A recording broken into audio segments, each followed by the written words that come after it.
Gerai kembali saudara-saudari yang saya kasih dalam Kristus.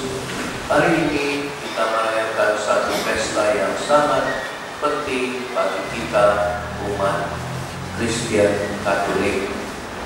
Karena pesta ini saudara-saudari adalah dasar iman kita, iman Kristiani kita, yaitu kita merayakan tubuh dan darah Kristus. Saudara-saudari, bagaimana perkara ini berlaku?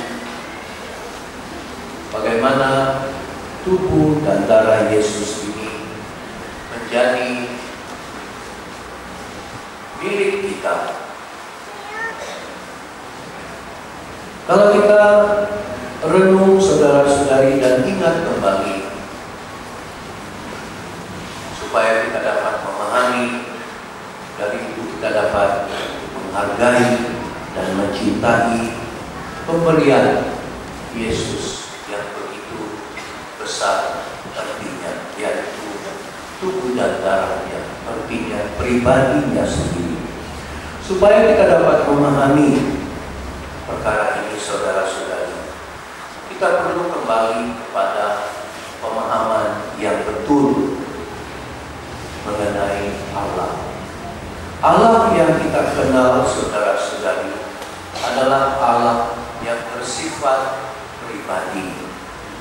Allah yang sangat-sangat ingin, mahu bersama dengan manusia.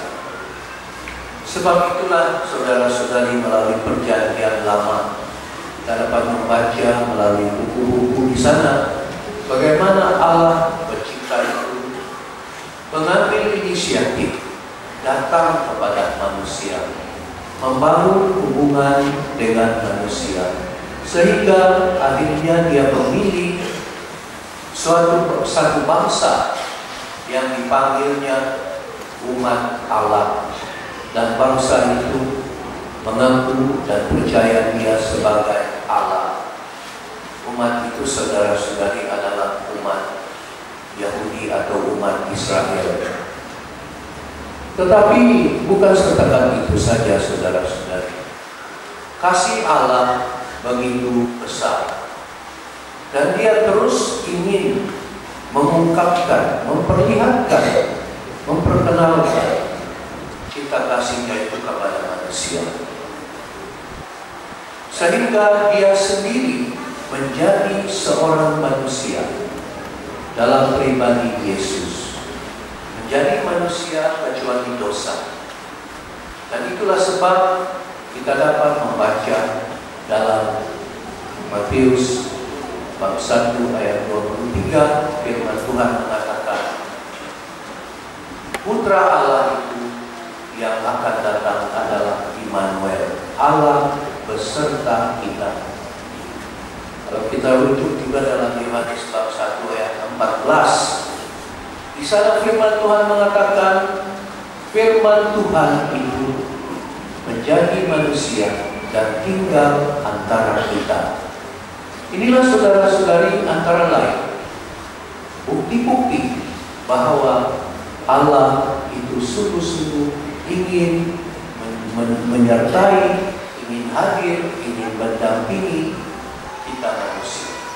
Tetapi bukti yang terbesar saudara-saudari bahwa Allah itu sungguh-sungguh mau menyertai dan mendampingi kita sampai akhir zaman, seperti mana kita dapat baca dalam Matius bab 28 ayat 20, ialah apabila Yesus mengambil usaha atau tindakan pada malam dia diserahkan, dia telah mengambil roti dan dia memberkati, dan itu menjadi tubuhnya.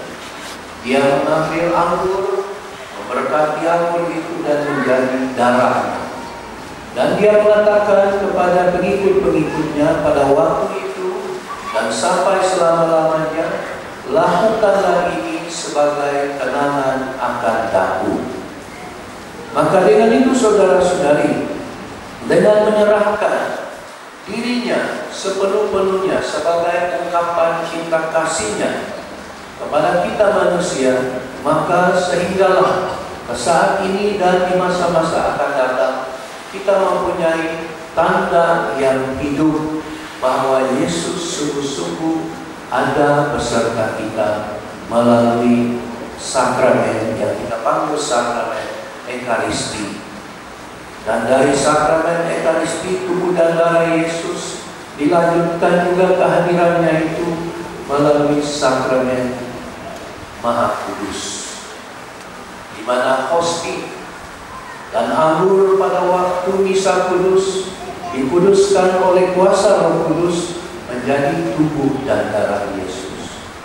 Saudara-saudari, supaya kita dapat memahami, menghargai, mencintai pemberian pribadi Tuhan ini, itulah sebab saya mengajak kita kembali memahami bahwa Tuhan kita, Allah kita adalah Allah yang sangat-sangat bersifat pribadi.